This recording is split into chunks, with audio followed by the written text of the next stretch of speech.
Hello everyone.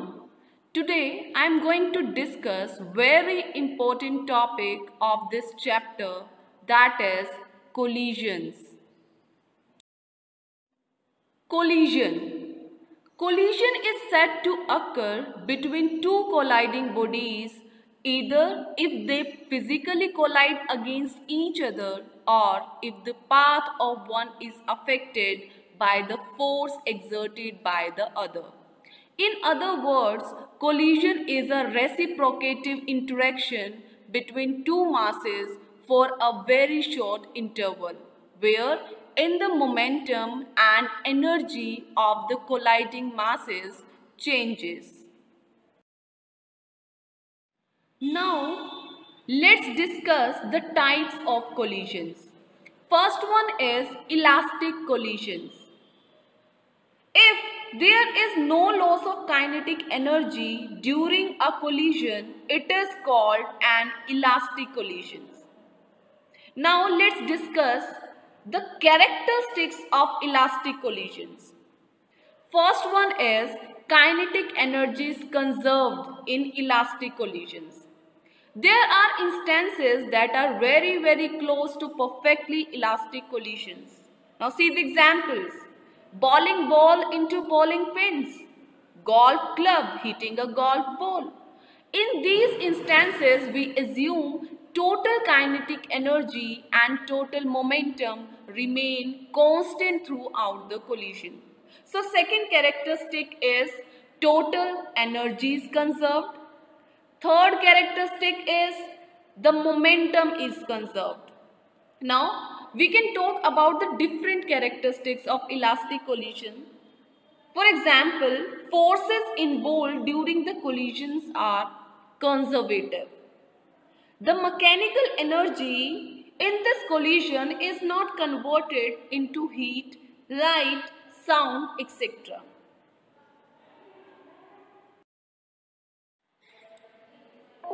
Now see the second type, that is inelastic collision.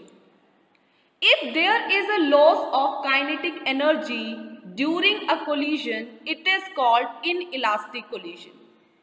And this kinetic energy is lost to thermal, sound or potential energy. A completely inelastic collision is one where the objects stick together afterwards, so there is only one final velocity. Now let's discuss the characteristics of inelastic collision. First is the momentum is conserved. Second, total energy is conserved. Third, the kinetic energy is not conserved. Fourth, some or all the forces involved are non-conservative. And fifth is a part of mechanical energy is converted into heat, light, etc. Now, examples of inelastic collisions. Collision between two vehicles. Collision between a ball and floor. Third one is perfectly inelastic collisions. When two objects collide and move together as one mass, the collision is called perfectly inelastic. For example, collision of meteor with the earth. Perfectly inelastic collisions are easy to analyze in terms of momentum because the two objects essentially become one after the collision.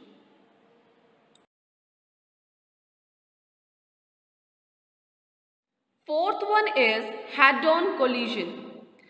An elastic collision is an encounter between two bodies in which the total kinetic energy of the two bodies after the encounter is equal to their total kinetic energy before the encounter. Elastic collisions occur only if there is no net conversion of kinetic energy into other forms. In simple way, we can define head-on collision as It is the collision in which the colliding bodies move along the same straight line path before and after the collision. Now see the example of head-on collision. Collision between two elastic marbles. Last one is oblique collision. If the initial and final velocities of colliding bodies do not lie along the same line, then the collision is called two-dimensional or oblique collision. Now you can consider the example of oblique collision as collision between two carom coins.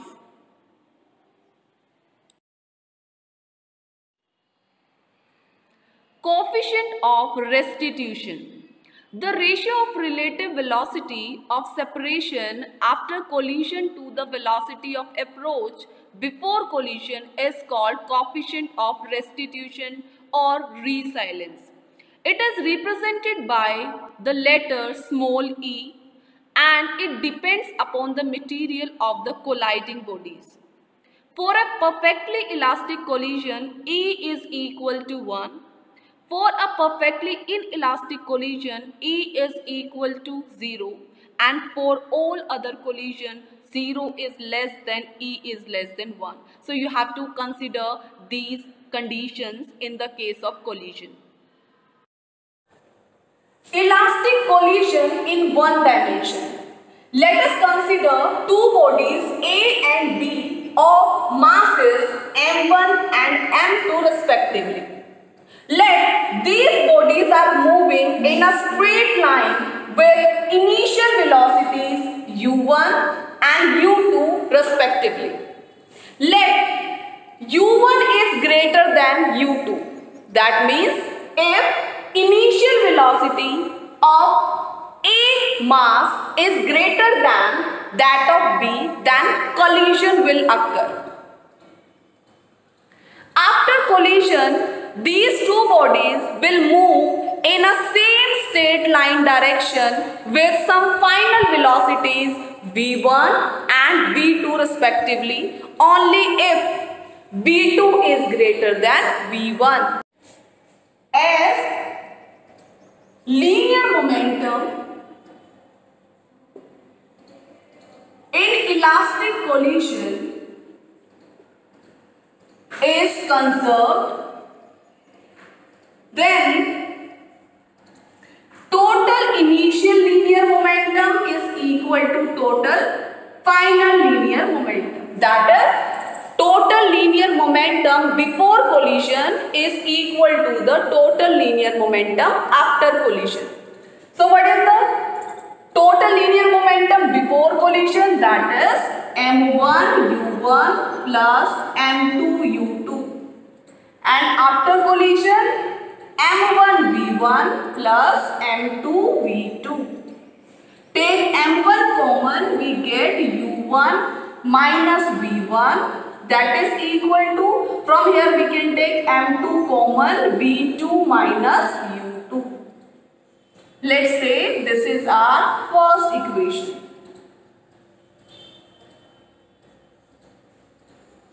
Since kinetic energy in elastic collision is also conserved,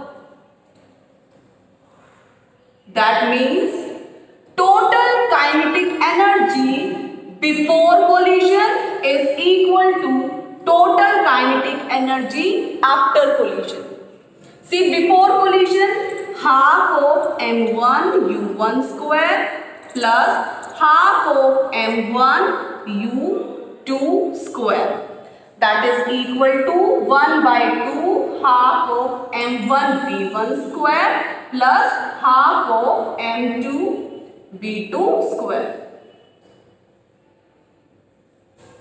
Now we can cancel out half on both the sides, and if we take m1 common, we get u1 square minus v1 square, that is equal to m2 common, v2 square minus u2 square.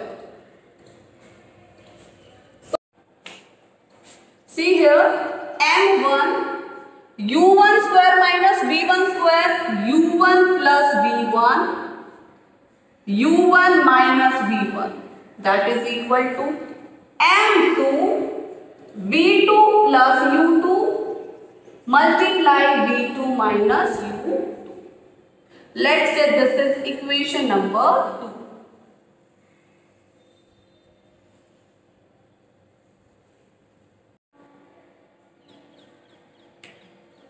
Now divide second equation by first. See, second is m1 u1 plus v1 u1 minus v1 divide by m1 u1 minus v1, that is equal to m2 v2 plus u2 v2 minus u2 divide by m2 v2 minus u2. Now here m1 cancel out, u1 minus v1 u1 minus v1 cancel out. Same on right hand side, m2 n2 and this factor with this factor. We get u1 plus v1 is equal to v2 plus u2. So it can be written as u1 minus u2, that is equal to v2 minus v1. So here this is the relative velocity of mass A with respect to B before collision, and this is the relative velocity of mass B with respect to mass A after collision. So this is the relative velocity of approach. Relative velocity of approach. And this is the relative velocity of separation. Velocity of separation.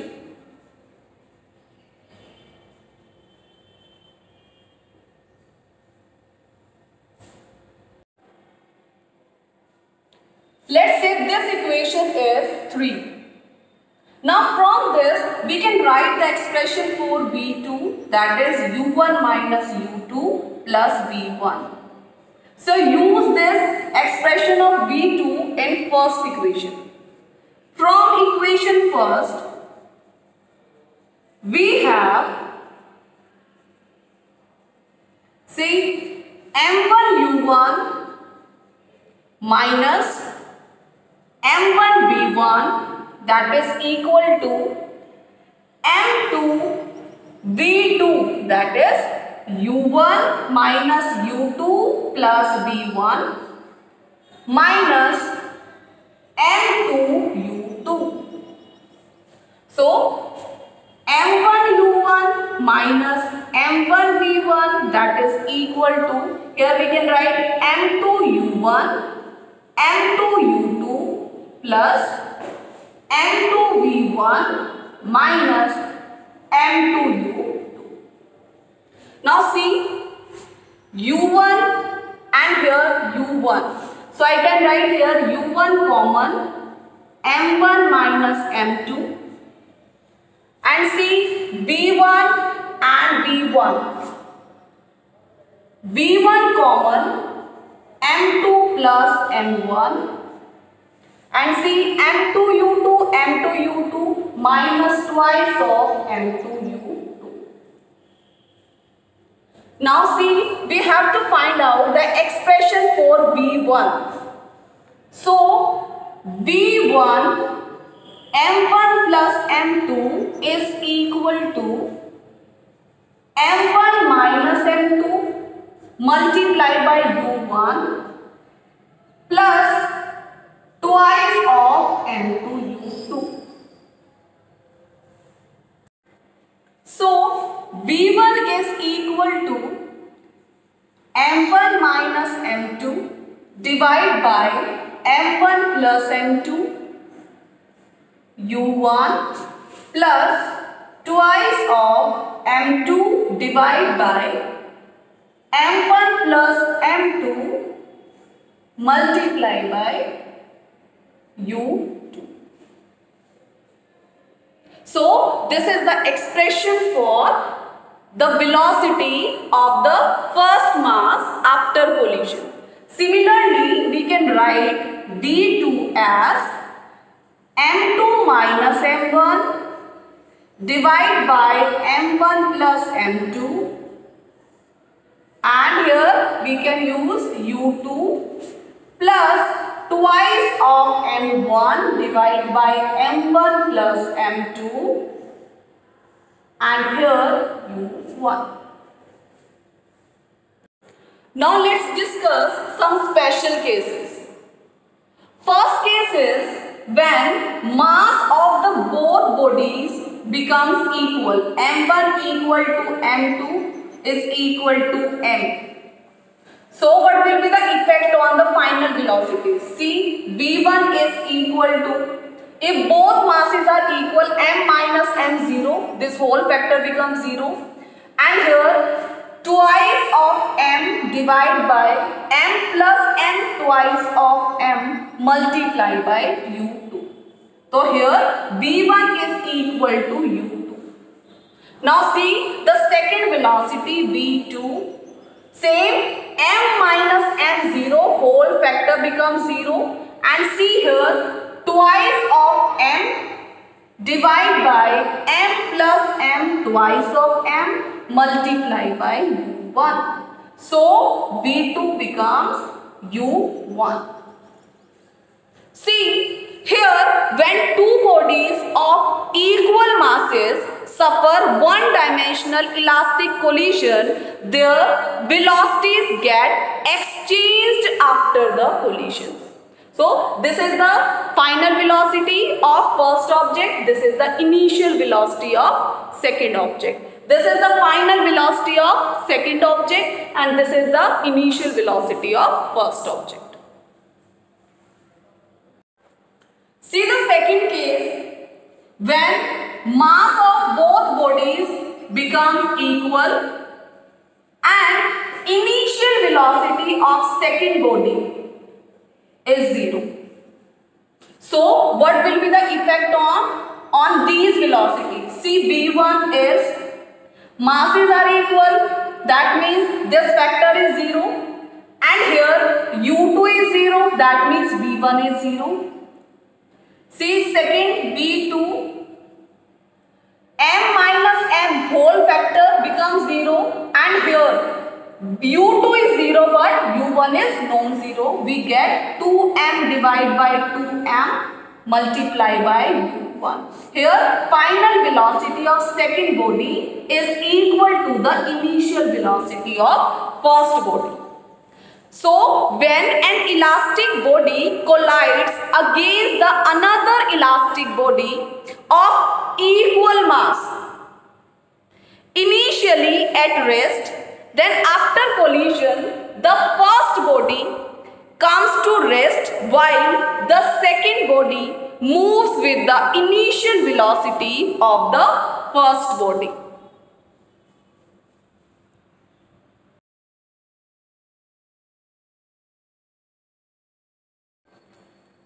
See the numerical. In one-dimensional elastic collision, a body of mass 2 kg collides with another body of mass m which is at rest. That means two masses are given, m1 is 2 kg and second body is at rest of mass m, so its initial velocity is 0. Let us consider initial velocity of first body is u and returns with a speed 1/3 of its initial speed. It means the first body after collision returns with 1/3 of its initial speed. That means final velocity of first is minus 1/3 of initial u by 3.